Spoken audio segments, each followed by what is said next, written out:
Bismillahirrahmanirrahim. Assalamualaikum warahmatullahi wabarakatuh. Waalaikumsalam warahmatullahi wabarakatuh. Alhamdulillahirabbil alamin. Alhamdulillahilladzi arsala rasulahu bil huda wa dinil haqq liyudhhirahu 'ala dini kullih wa kafa billahi syahida.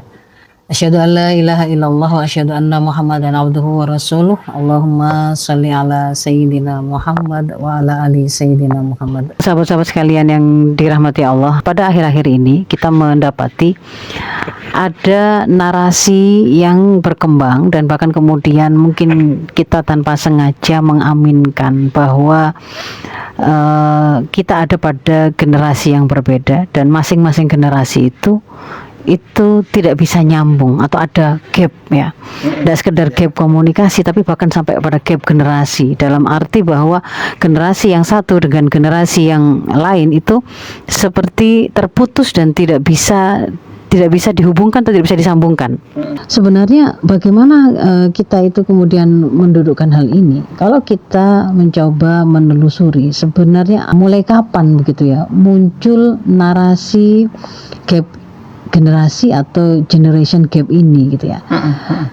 Kalau kemudian hasil penelusuran saya lakukan itu memang mulai diperkenalkan istilah adanya generation gap atau gap generasi itu dari kajian barat ya. Sekitar tahun 50-an di situ.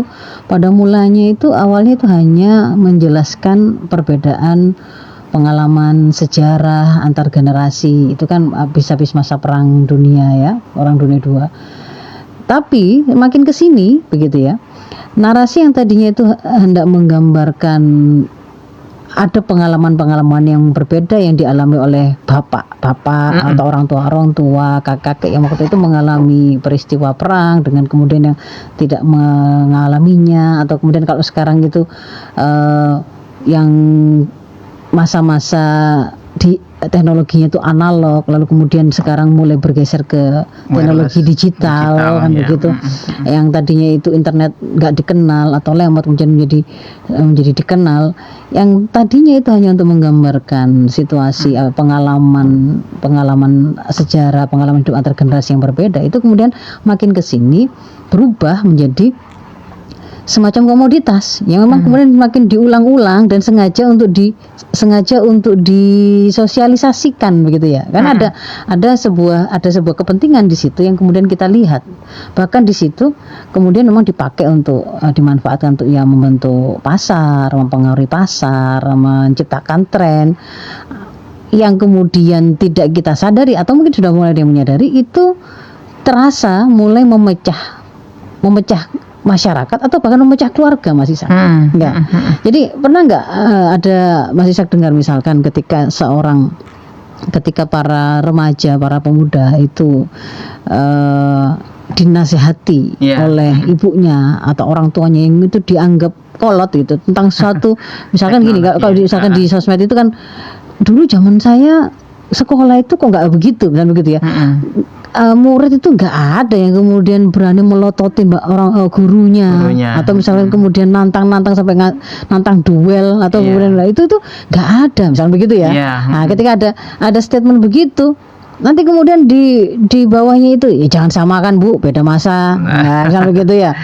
Atau misalkan ketika kemudian hari ini itu ada sesuatu yang viral di TikTok misalkan, lalu kemudian ada emak-emak yang kelihatannya emak-emak komennya itu kemudian kok menurut mereka itu nggak nyambung atau kurang literasi, nggak baca dengan penuh, atau mungkin video itu tidak dia kenali ini tuh AI atau bukan, atau itu editing atau tidak, itu kemudian langsung keluar mungkin komentar, udah Bu balik Bu, boleh Facebook Bu, jangan main-main ke TikTok, kesasar ya misalnya begitu ya. Jadi itu contoh-contoh kan, contoh narasi bahwa kita itu beda generasi gitu loh. Beda generasi, Anda itu ya gitu itu. Kalau Anda bicara tentang bagaimana adab murid pada guru, itulah zamanmu. Enggak berlaku di zaman sekarang. Zaman kami berbeda. Kami sudah enggak sama dengan boomers, enggak sama dengan Gen X gitu. Kita ini Gen Z ya. Jadi misalkan ada begitu. Atau kemudian kita melihat ada ujungnya itu pada beberapa kondisi ini bisa jadi mulai terasa sebagai sebuah hal yang normal atau mewabah ya, artinya tidak satu dua.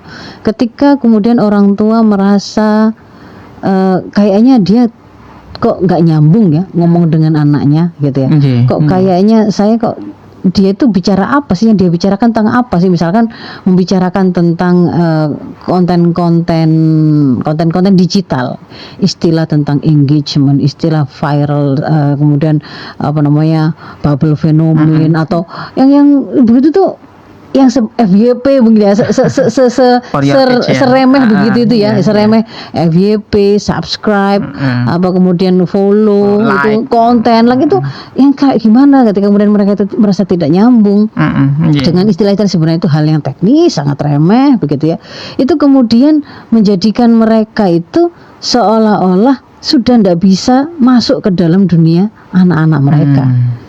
Sehingga demikian pula bagi anaknya, ketidakngertian orang tua dalam hal yang sifatnya teknis itu tadi, karena memang beda masa tinggal mereka ya kan, yang membesarkan mereka, masa digital dengan analog, masa mengenal internet cepat dengan tidak, masa mengenal aplikasi-aplikasi editing video dengan tidak, dan seterusnya, itu kan memang akan ada perbedaan, tetapi kemudian akan membuat ternyata sang anak itu merasa ibu saya sangat kolot, nggak ngerti, dia itu hanya tahu masa lalu gitu ya, sehingga setiap kali kemudian memberikan nasihat dimentahkan, sehingga kemudian sang ibu juga kemudian merasa sepertinya saya akhirnya itu merasa tidak cukup memiliki kemampuan untuk bisa masuk ke dalam dunia anak saya.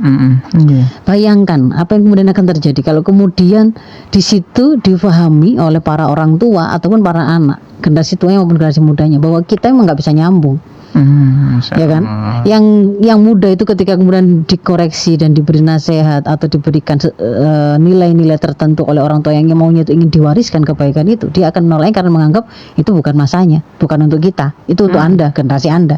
Sebaliknya, orang tua kemudian juga merasa sudah beda, ya sudah, berarti apa-apa yang kemudian selama ini tuh saya dapatkan ya, pelajaran-pelajaran saya kira itu berharga, ilmu-ilmu, kebijaksanaan, pengalaman yang berharga itu rasanya jadinya seperti tidak bisa saya transferkan untuk saya wariskan kepada generasi setelah saya, anak saya atau cucu saya, dan seterusnya, karena beda generasi. Nah, sebenarnya yang seperti itu tuh adalah sesuatu yang sangat salah dan bahkan bisa menyesatkan, Mas Isa. Insya Allah. Kalau kita bicara tentang antar generasi begitu ya, dalam Islam itu justru prinsip itu tuh bukan gap generasi, bukan terpisah antar satu generasi dan generasi yang lain, itu harus sambung ya. Tapi justru itu prinsip itu justru menyambungkan, selalu adanya ketersambungan dan selalu ada antar generasi itu relasi yang selalu dibangun dengan kuat.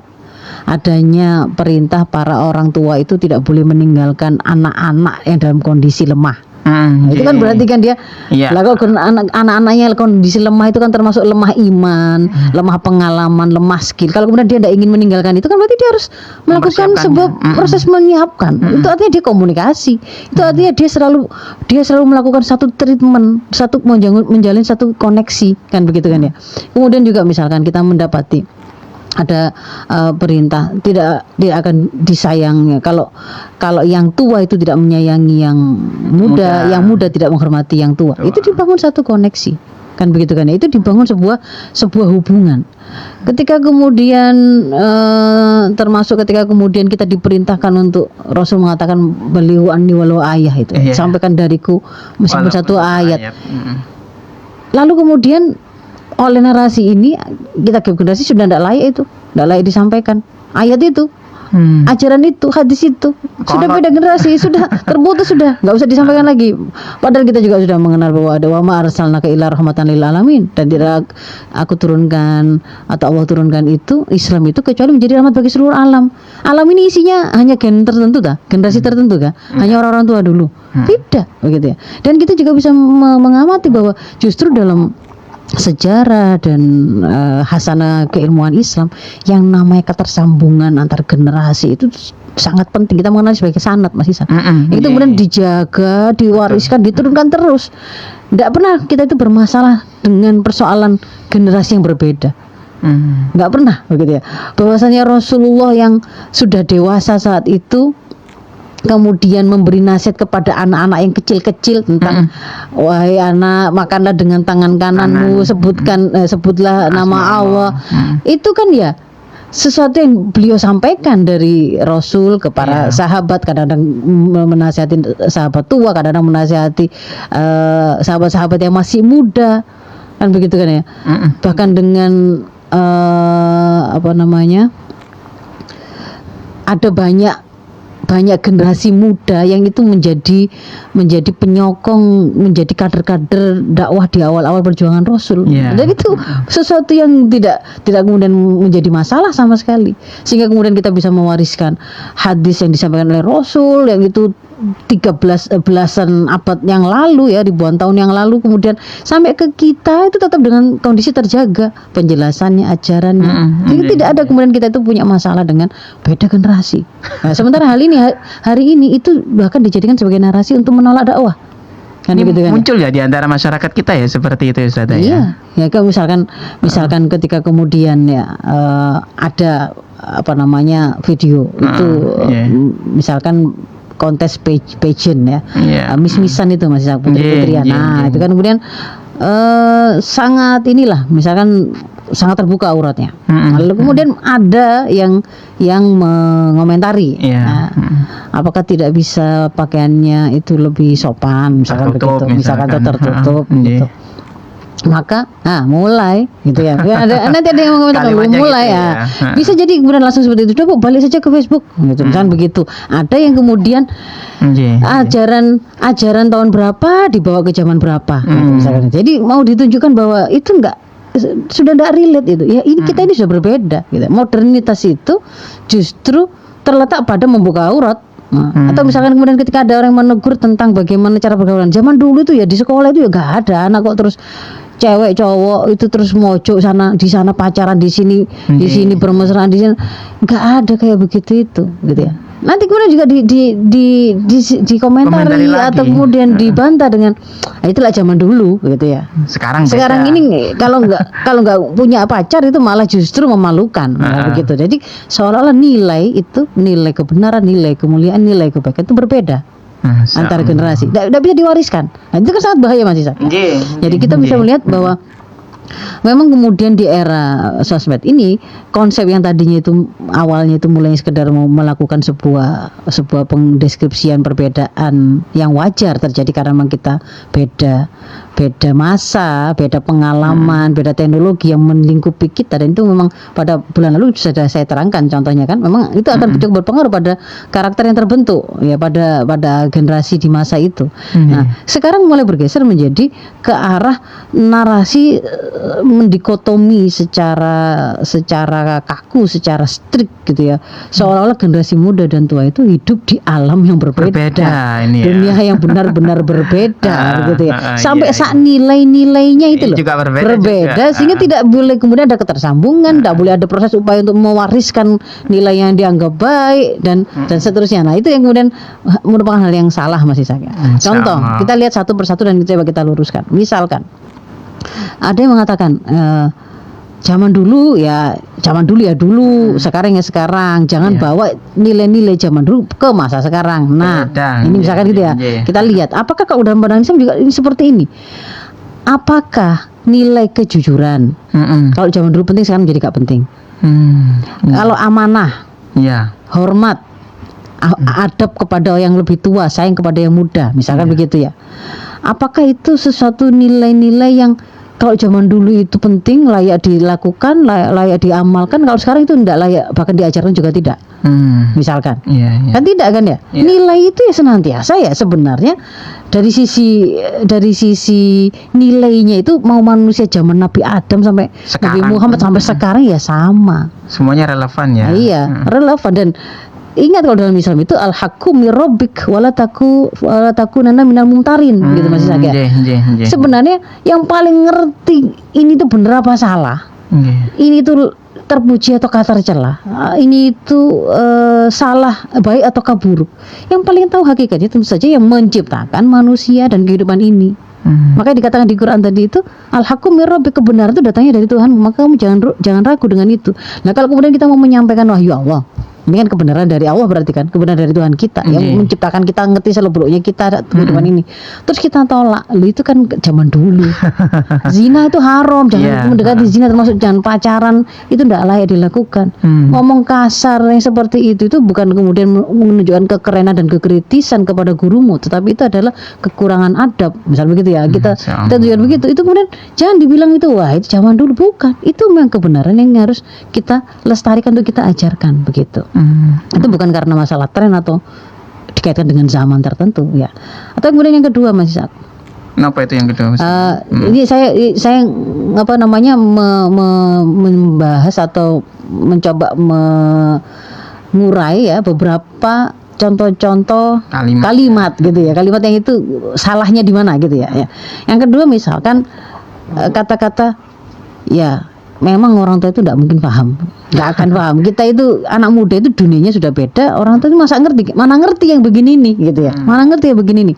Bahwa orang tua itu ada kalanya itu karena ketidakfamiliaran mereka dengan AI, dengan video editing, membuat mereka itu tidak ngerti bahwa ketika ada burung itu berzikir la ilaha illallah atau mungkin azan itu tuh sebenarnya adalah editing video ya Mas Ishak ya. Atau mungkin itu ya itu tadi menggunakan AI.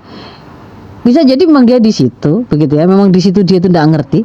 Percaya. Nah, mungkin percaya begitu.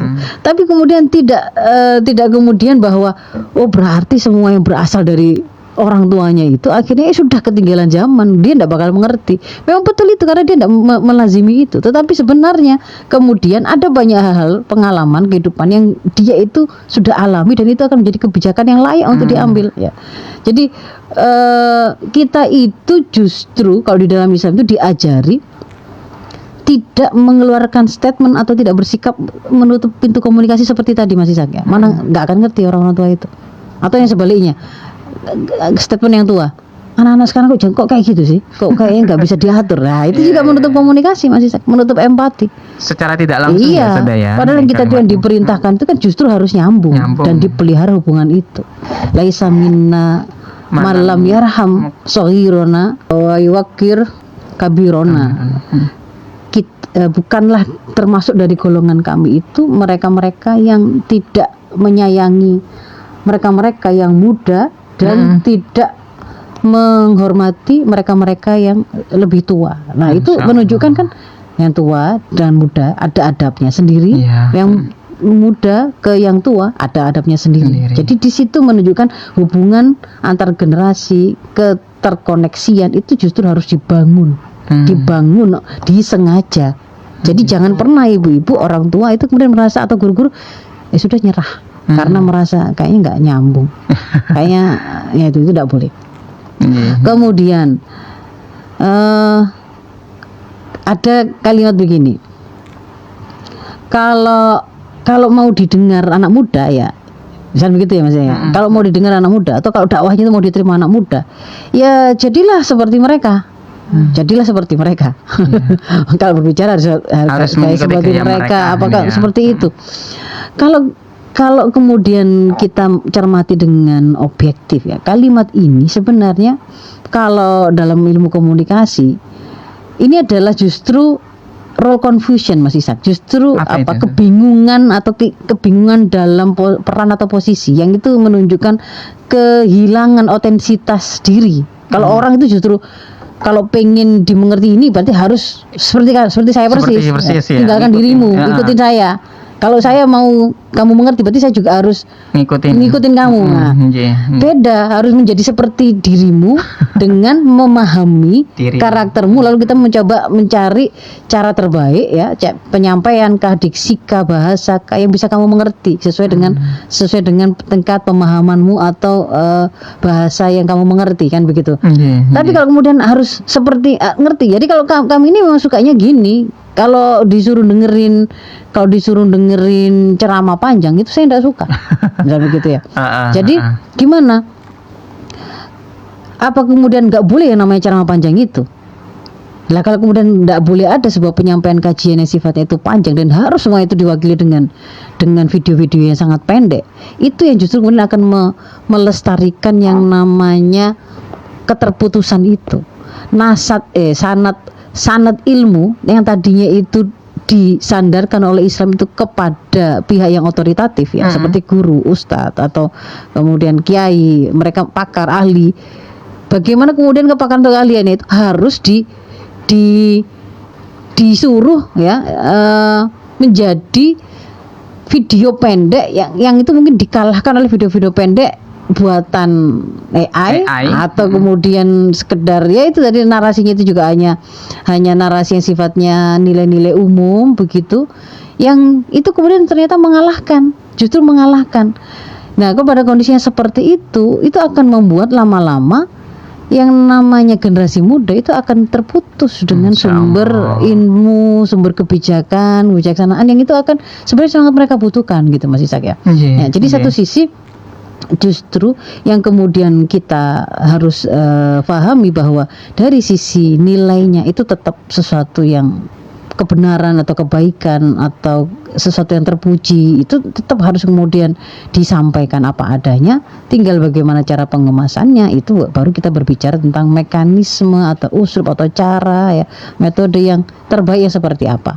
Boleh misalkan satu saat itu untuk mengakomodir tersebarnya konten-konten ceramah atau motivasi yang baik melalui sosmed ya, melalui konten digital, tapi tetap dengan mengkaitkannya dengan sandaran atau literasi yang dibutuhkan ya, supaya kemudian membuat mereka itu tidak terputus sanad ilmunya.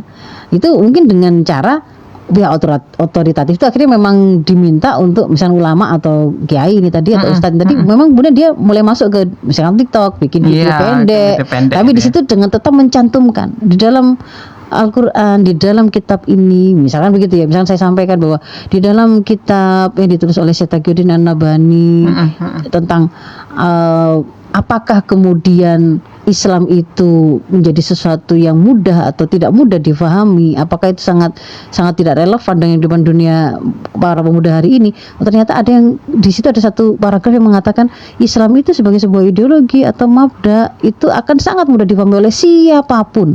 Siapapun itu baik dalam arti dia ada tinggal di daerah mana, tua atau muda laki perempuan, miskin atau kaya, selama dia manusia akan mudah difahami sebagai sebuah pengajaran atau ideologi, asalkan disampaikan dengan fasihut ta'bir. Satu, pemahamannya itu, ungkapannya itu benar, fasih, wadihul lugha, dengan bahasa yang jelas. Tiga, dengan shadiqul lahjah, dengan dialek yang pas. Misalnya begitu. Kita tunjukkan, mungkin hanya satu video hanya 2 menit, tetapi kemarin di situ kan disebutkan, diambil dari nukilan kitab yang ditulis oleh Syekh Taqiyuddin An-Nabhani misalnya begitu. Atau kemudian di Al-Quran itu kita disampaikan tadi bahwa hidup kita ini itu adalah untuk beribadah kepada Allah. Sebutkan ayatnya misalkan wa ma khalaqtul jinna wal insa illa liya'budun. Jadi di situ untuk ngajari bahwa harus ada yang namanya ketersambungan itu, dan kebenaran itu senantiasa relate gitu loh, mau ditaruh di mana-mana, kapanpun, zaman apapun ya, tetap gitu. Tetap relate. Jadi kita boleh mengadopsi tentang bagaimana cara, tapi tidak kemudian terbawa pada narasi itu zaman dulu. Itu orang tua dan kan ngerti kita. Justru kemudian malah kita itu diajari untuk anak, orang tua itu punya tanggung jawab menyiapkan anak-anak itu jadi generasi yang tangguh. Di An-Nisa 9 itu bahwa berarti dia itu harus kemudian ngajari. Nah, kalau ngajari itu kan berarti harus menjalin hubungan begitu. Atau mungkin yang lain lagi gini, ketika sedikit-sedikit orang tua atau generasi yang lama itu bicara tentang adab gitu ya. Lalu muncullah statement, yang penting gini loh, anak muda itu biarkan bahagia dulu, senang dulu. Nanti perkara adab itu nanti dia bisa pelajari. Dia nanti bisa mengerti lama-lama. Yang seperti ini juga kelihatannya sangat halus ya. Tapi itu juga menyesatkan misalnya. Ketika kemudian sebuah kebaikan atau nilai-nilai yang seharusnya kemudian kita bekalkan kepada generasi berikutnya, pada anak-anak kita itu sejak dini, itu kemudian dilakukan sebuah penundaan, maka justru itu akan menjadi masalah karena sesuatu yang harusnya itu ada di bangunan lebih dulu, bangunan yang di bawahnya baru kemudian bisa dibangun di atas bangunan yang lain, itu menjadi tidak ada, tidak siap. Kita mau berharap nanti kan dia ngerti. Sekarang itu bikin mereka senang dulu, ngerti dulu ilmu, tapi adab itu nanti kan sambil jalan dia akan ngerti. Saat kita mengoreksi, misalnya contoh kemarin ya, ada kasus viral, anak merokok lalu kemudian kepala sekolah, kepala sekolah kemudian dikatakan atau diberitakan melakukan kekerasan, misalkan baik verbal maupun ini ya, meskipun ada perbedaan versi ya. Katanya memukul dengan keras, satunya cuman untuk kemudian menunjukkan sebuah ketegasan kebohonganmu itu yang tidak bisa diterima, begitu kan ya. Nah, jadi di situ itu satu menekankan adab itu penting, bukan masalah pintar atau tidak pintar. Ini gurunya ini mengatakan karena bohongnya itu loh, bohongnya itu, begitu, bohongnya itu, dan kemudian ketika dikoreksi kebohongannya itu malah melawan. Nah, di situ tidak tepatnya kan menurut dia. Beliau mau mengajar tentang adab. Nah, tapi ketika kemudian hari ini itu dikontrakan dengan anak-anak itu juga punya hak asasi manusia dalam arti kebebasannya. Nah, yang kayak begini nih, ini kan lalu hati-hati muncul atau disusupkanlah di situ. Nah, hari ini zaman ini sudah beda. Zaman ini sudah beda. Kalau zaman dulu mungkin anak-anak itu dimarahi atau disampaikan dengan keras, kemudian dihukum oleh gurunya begitu. Dengan cara, ada kalinya kan ada yang cerita komen itu dilempar penghapus garis. Kalau saya pernah terlambat SMA 5 loh ya. Terlambat masuk itu ya pernah lari-lari lapangan begitu. Muter di lapangan. Nah, itu sudah zaman dulu mungkin itu relate, itu sesuatu yang baik, itu untuk memang haknya, tapi sekarang itu melanggar hak asasi misalnya begitu. Nah, jadi situ kan kita bisa lihat, oh iya, ada narasi ternyata bahkan yang masuk ke situ itu bisa jadi ideologi loh Mas Isan. Secara tidak langsung menggunakan gap generasi tapi untuk memasukkan ideologi tertentu. Seolah-olah kebebasan personal yang dalam hal ini kebebasan anak itu mengalahkan bahkan kebenaran yang disampaikan oleh Allah. Yang kalau kemudian Allah itu memberikan tuntunan, kan orang tua, para guru itu punya kewajiban mendidik anak itu menyiapkan profil, bukan hanya transfer ilmu, bukan hanya transfer skill. Kalau sekedar transfer skill, gini loh caranya ngelas, Anda bisa lihat tutorial video. Nah, kan begitu. Tidak perlu pakai ada guru. Tapi kalau bagaimana kamu itu menjadi seorang nanti itu calon teknisi ahli mesin yang berkepribadian Islam, ngerti cara ketika berinteraksi dengan orang, meskipun itu seremeh ngelas saja gitu, misalkan membuka reparasi atau bengkel apa misalnya begitu. Di situ itu kalau sekolah itu dalam pendidikan dalam Islam itu membentuk profil, bukan sekedar transfer kemampuan ngelas, betulin mesin, kan kayak gitu. Kalau itu cuma tutorial, maka di situ kemudian dikenalkan ada ketersambungan, ada barokah, ada doa, nyambung terus. Memang gurunya itu disuruh mendoakan anaknya, muridnya, supaya mereka itu jadi soleh-solehah, ngerti apa yang diajarkan. Muridnya itu juga diperintahkan untuk hormat, supaya kemudian ada keberkahan dan kebaikan yang dia dapatkan. Nyambung kan, bukan saling musuhan gitu loh ya, bukan saling musuhan. Nah, jadi itu kemudian bahwa konflik antar generasi ya biasa, itu wajar, nggak bisa dihindari misalnya begitu. Itu juga narasi menyesatkan. Kata siapa? Kalau beda generasi pasti berkonflik, pasti nggak akur, pasti nggak bisa dihindari. Justru kemudian kalau kita itu diajari di Al-Asr itu ya Mas Zaki, Al-Asr itu, innal insana lafi khusrin illa, itu kan ya, illalladzina amanu wa amilus solihati wa tawassaw bil haqqi wa tawassaw bis sabr. Semua orang itu dalam kerugian kecuali mereka-mereka yang beriman, beramal soleh dan melakukan tawasaw bis sabr, saling memberi wasiat, saling memberi nasihat dalam kesabaran dan dalam kebenaran, dalam kebaikan. Jadi di situ memang yang namanya ada konflik, ada nggak cocok, ada misalkan suatu saat ada masalah ketika kita itu berinteraksi, wajar. Tetapi tidak bermakna bahwa ketika sudah konflik berarti tidak boleh ada upaya untuk memperbaiki. Justru nasihat menasehati itu sesuatu yang harus dilakukan antar generasi. Yang disampaikan ini semua manusia loh. Manusia apa isinya cuma generasi Z tok, kan enggak? Apa hanya generasi Rasul dulu, kan enggak? Ini itu untuk seluruh umat manusia gitu ya. Jadi yang seperti ini tuh ternyata nyambungnya itu sampai bisa ke situ gitu ya. Selain bahwa memang ada juga ada keperluan ekonomi, misalkan kayak gini Mas Ishak. Namanya Gen Z itu dia itu memang kan disebut-sebut itu FOMO gitu ya Mas ya. FOMO. Ketika dilekatkan pada diri mereka itu sebuah karakter FOMO, jangan sampai ketinggalan update yang terbaru, jangan sampai ketinggalan tren yang terbaru. Maka di situ kan kesempatan bagi mereka untuk memasukkan selalu ketergantungan kepada apa yang terbaru itu. Mau gadget terbaru, mau skincare terbaru, mau gosip artis terbaru, itu kan barang jualan semua. Iya. Mau model kostum atau baju outfit terbaru dan seterusnya. Jadi itu kan, jadi di situ juga memang ada kepentingan untuk membuat sebuah upaya untuk upaya untuk membedakan kan itu tadi karena ada kepentingan untuk persoalan ekonomi gitu ya.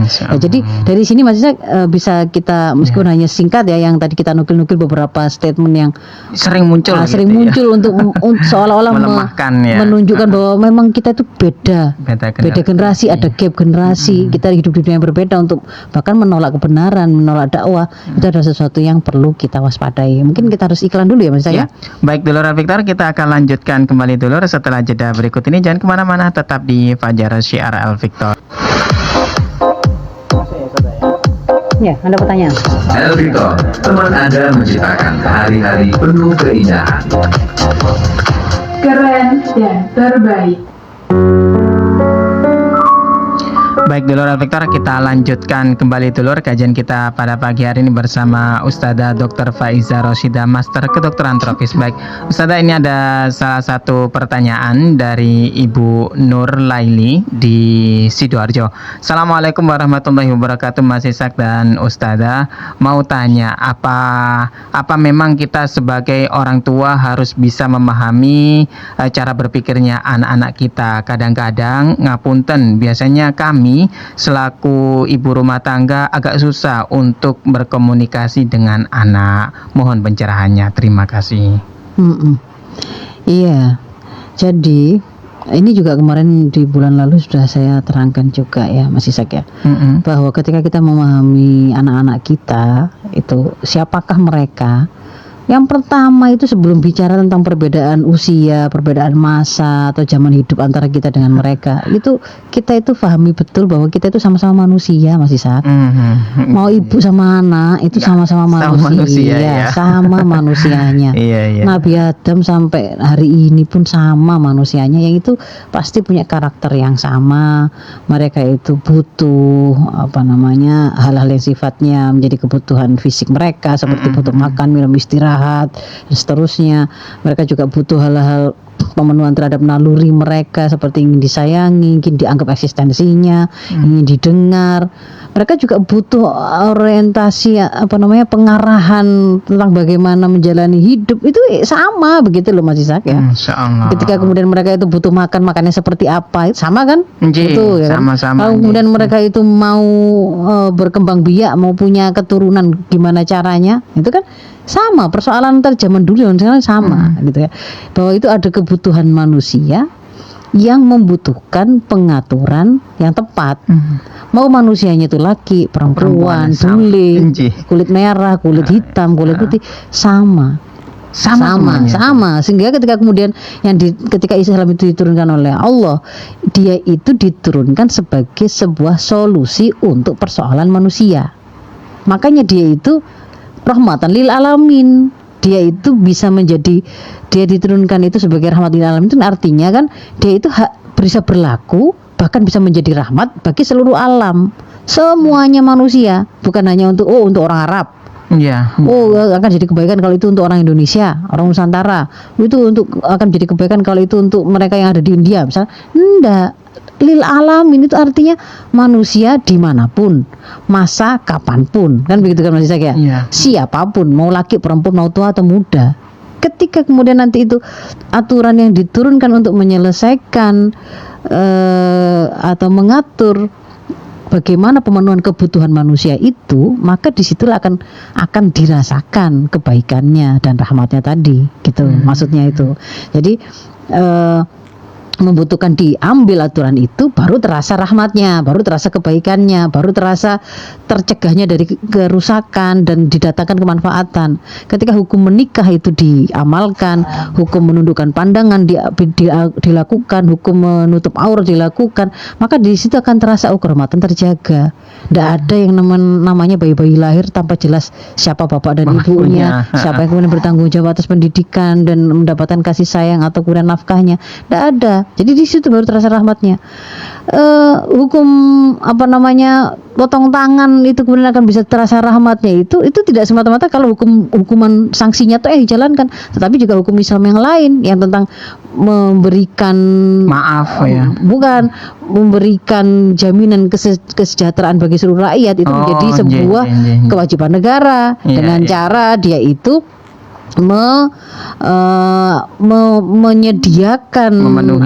menyediakan apa-apa saja yang dibutuhkan oleh para bapak yang mereka butuhkan untuk bisa bekerja dengan adil, dengan tidak dimonopoli situasinya, ya, memulai usaha dengan baik. Kalau mereka tidak punya skill, mereka skillnya disiapkan. Kalau mereka itu persoalannya itu tidak punya lapangan pekerjaan disiapkan. Kalau mereka itu karena tidak punya modalnya diberikan. Ketika itu sudah diberikan semua, kok masih ada yang milih nyuri? Nah, kayak seperti itu ya layak kalau kemudian dia itu dihukum, kan begitu kan ya. Dia sudah disejahterakan. Kalau pada masa paceklik kan hukum itu tidak bisa diterapkan, Mas Isak. Kalau orang itu masa paceklik kemudian dia itu sampai mencuri karena kelaparan, nggak bisa diterapkan, nggak boleh. Pada masa Umar kan kemudian ditunjukkan itu nggak boleh karena situasinya berbeda. Nah, jadi rahmat itu tadi itu akan bisa dirasakan ketika Islam tadi diterapkan, begitu loh. Nah, jadi di sini tadi Ibu kemudian apa kita itu kemudian harus memahami mereka. Iya, memahami mereka. Satu, mereka itu sama manusia dan kita, sehingga ini bukan makhluk yang berbeda yang kayak susah memahaminya loh ya. Kan bisa kita raba lah ya. Kira-kira yang akan membuat saya senang itu apa? Kan sama dengan apa yang akan membuat dia senang. Apa yang akan menyakiti saya kan juga sama-sama manusianya. Jadi memahami itu ya termasuk kita memahami karakter manusia. Bahwa di situ ada akal, di situ ada naluri, ada kebutuhan jasmani. Akal bisa menerima kebenaran. Naluri bisa jadi ada kali dia itu punya egoisme, dia punya ingin dimengerti, ingin didengar. Nah, kan itu kan sesuatu yang bisa kita mengerti gitu loh ya. Jadi termasuk memahami mereka itu sebenarnya sesuatu yang mudah. Ditambah dengan pada bulan lalu saya tunjukkan perbedaannya itu mungkin hanya pada persoalan sifatnya teknis karena kita beda teknologi yang membesarkan gitu saja misalkan ya. Secara teknis saja ya sebenarnya. Tapi itu memang kemudian membentuk satu karakter tertentu yang harus kita waspadai. Pada bulan lalu saya tunjukkan contohnya ketika seorang anak generasi muda hari ini, Gen Z misalkan hari ini sangat tergantung pada teknologi misalkan begitu kan, itu membuat mereka akhirnya kurang mandiri, kurang memiliki kepercayaan diri, berdiri pada kemampuannya. Kalau dia ndak dibantu dengan kalkulator, ternyata dia kehilangan kemampuan berhitung karena dia tidak menyiapkan diri untuk menghafal hafalan perkalian, mengerti bagaimana cara tapi biasa mengoperasikannya dalam aplikasi ya, kalkulator. Berarti kan nggak boleh itu terjadi, waspada kan? Karena biasa semuanya itu komunikasi biasa dilakukan melalui digital, melalui gadget. Akhirnya mereka tanpa terasa kehilangan skill untuk berbicara langsung, gitu kan ya, skill komunikasi secara langsung, jadi secara langsung. Di situ kemudian baru kita, kalau begitu kan harus saya waspadai itu. Bagaimana anak saya itu jangan kemudian hidup di dalam alam gadgetnya toh sampai dia itu nggak ngerti bagaimana menjalin komunikasi dengan orang, realita adab di dunia nyata. Nah, kayak begitu. Jadi adab di dunia nyata itu sopan ya bisa dibaca dari pilihan kata-katanya, gesturnya, kan begitu kan ya, bentuk kalimat yang disampaikan. Dan itu tidak semata diwakili dengan kalau di dalam gadget Mas Isak. Itu tadi sebenarnya salahnya apa sih? Dalam kurung bertanya dengan nada sangat lembut. Nah, padahal kalau di dunia nyata dia tuh itu maksudnya apa sih? Itu katanya nggak sopan gitu. Berarti kan beda, ada skill gesturnya, menata intonasinya, pilihan katanya. Kalau ini dengan orang tua, ini dengan ini, nah itu diajarkan. Karena nggak bisa diwakili dengan ini bertanya dengan nada dering loh ya. Nah, kayak gitu. Iya. Nah, itu contohnya. Jadi banyak persoalan seperti itu. Kalau persoalan seperti itu, silakan kita belajar. Oh, anak-anak seneng dengan mulai seneng dengan konten-konten digital. Coba mengerti apa yang mereka lihat, diskusi.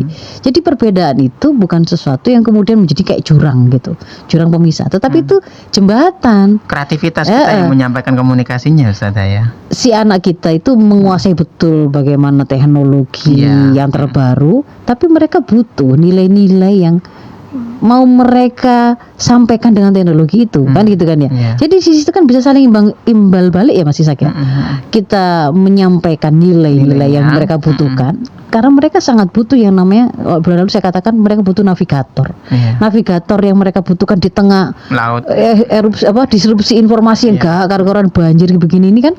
Mereka itu kan kebingungan, apa yang harus saya cari, mana yang sebenarnya itu kebenaran, kapan saya harus berhenti nyekrol, kapan saya harus dengerin orang. Di situ bisa macam-macam yang ditawarkan. Yang mereka butuhkan sebenarnya adalah navigator. Navigator itu apa, saya katakan terkoneksinya mereka itu dengan tuntunan hidup yang benar. Dan itu kan kalau kemudian nggak kita ajarkan, maksudnya orang tua generasi sebelumnya yang ngajarkan, nggak ada guru yang ngajarkan, nggak ada ustadz, nggak ada orang tua, nggak ada kemudian orang-orang yang punya otoritas untuk ngajari, lalu diserahkan saja kepada sosmed, nanti kan dia bisa belajar sendiri dari yang lain-lain, dari konten-konten yang ada. Itu nanti akan dibentuk pemahamannya oleh algoritma Mas Isan, engagementnya dia. Kalau yang kemudian bolak-balik lewat ke dia itu, yang FYP itu adalah yang mengatakan, misalkan ada komentar gini, di sosmed juga ada ini. Kalau bagi saya, selama suami saya itu membeli, maka nggak apa-apa. Membeli itu maksudnya membeli PSK gitu. Itu bukan selingkuh. Itu selama membeli nggak apa-apa. Tapi kalau tidak membeli, maka itu berarti kan dengan hati. Kalau dengan hati itu berarti selingkuh. Misalnya begitu. Ini pemahaman yang agak salah. rancau Kan gitu kan ya. Itu bisa dia baca begitu itu. Atau yang kayak contoh yang gampang-gampang misalnya gini. Kebanyakan nonton konten-kontennya artis yang kayaknya itu dilayani oleh banyak pembantu dan seterusnya. Lalu beginilah kalau hidup seorang istri kalau diratukan suaminya, itu kan. Nanti kemudian dia akhirnya jadi kalau diratukan tuh ya kayak gitu tuh ya, dia nggak perlu kora-kora, dia nggak perlu nyuci baju, dia nggak perlu ngajarin anaknya sendiri karena anak dipegang oleh guru lesnya. Perkara makanan ada chefnya, bersih-bersih ini. Jadi dia akhirnya menangis sambil cuci piring gitu. Jadi bayangkan kalau kemudian sekarang itu kebenaran atau nilai-nilai itu tadi, kebijakan itu disampaikan oleh dia itu menerimanya nunggu algoritma. Tidak boleh kemudian disampaikan oleh ustazah, tidak boleh disampaikan oleh orang otoritas atau orang tua yang ngasih nasihat.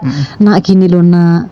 Nanti apa yang kemudian mereka dengar tentang nasihat pernikahan itu tergantung apa yang sedang FYP. Secara tidak langsung itu doktrin ya sebenarnya. Betul, dan itu masalah. Akhirnya kan benar sekali ternyata kan FYP-nya itu yang ini cerai, yang ini cerai, ini cerai gitu ya. Banyak sekarang artis ini hari ini misalnya begitu. Baru 2 bulan. Ada yang 8 tahun. Memang ternyata fix yang benar itu nggak usah nikah. Kan gitu kan ya akhirnya. Itu kan akhirnya loh masuk ke dia. Gitu sebagai sebuah transfer nilai. Bahaya. Jadi kalau tadi itu apa yang harus kita lakukan, dia paham pertama itu ya yang paling penting itu kenali kebenaran ini, karena kebenaran ini yang sebenarnya juga navigator sesungguhnya yang dibutuhkan oleh anak kita. Transferlah itu kebenaran itu, tuntunan Islam itu. Kalau caranya silakan adopsi hal-hal kekinian yang itu memang lebih mudah diterima oleh anak kita generasi itu. Gitu. Baik, Ustazah ngapunten ini juga waktunya habis ini Ustazahnya. Mungkin kita bisa, mungkin ada konklusi dan penutupan Ustazah. Setelah itu kita tutup dengan doa mungkin ya. Iya. Jadi kalau kita mencoba mendudukan secara objektif tadi ya Mas Isak ya, bahwa memang kita itu diciptakan oleh Allah itu ya tidak satu masa, tentu saja ada bergenerasi, tetapi bergenerasi itu tidak pernah sama sekali dalam Islam itu diajarkan itu adalah perbedaan yang membuat antar generasi itu terpisah, bahkan seperti dunia yang berbeda hingga membuat tidak boleh ada ketersambungan. Justru yang diperintahkan oleh Islam itu kita itu justru wajib mewariskan dan selalu menyambungkan kebaikan itu dari generasi ke generasi. Bahkan kita itu disuruh berdoa itu melampaui generasi yang kita lihat tuh Mas Ishak ya. Kayak misalkan Rabbana hablana min azwajina wa dzurriyyatina qurrata ayun ya. Dzurriyyah itu bukan hanya sekedar anak kita loh Mas Ishak. Tapi generasi ya. Ya, itu mau seanaknya nanti cucunya, cicitnya seterusnya itu dapat doa kita. Kalau kemudian ini seperti ini memang tidak ditemukan pada selain Islam. Memang kita diajarkan itu antar generasi itu tersambung. Dan itu dijadikan sebagai sebuah tanggung jawab yang dijaga. Maka jangan pernah merasa nggak pede untuk ngajari anaknya, nuturi anaknya hanya gara-gara persoalan teknologi yang berbeda. Yang penting itu justru harus kuasai Islam, pedelah dengan Islam, karena ini berasal dari zat yang telah menciptakan kita dan anak-anak kita, generasi tua maupun muda. Itu kebutuhan, itu tuntunan yang dibutuhkan oleh mereka, maka itu ajarkan. Nanti pilihlah dengan cara yang memudahkan mereka untuk memahami, dan di situ dibutuhkan adanya komunikasi yang dibuka. Jangan saling ngejudge. Anak-anak sekarang itu begini, nggak kayak saya dulu. Selalu anaknya juga begitu, orang tua itu kayak gitu, nggak ngerti anak sekarang. Jatuhnya itu saling menyombongkan masing-masing gennya, dan kemudian menutup peluang untuk terjalin sebuah komunikasi. Saya kira mungkin itu yang bisa saya sampaikan. Mohon maaf atas segala hal yang kurang berkenan. Minkum ihdinas siratal mustaqim. Assalamualaikum warahmatullahi wabarakatuh. Waalaikumsalam warahmatullahi wabarakatuh.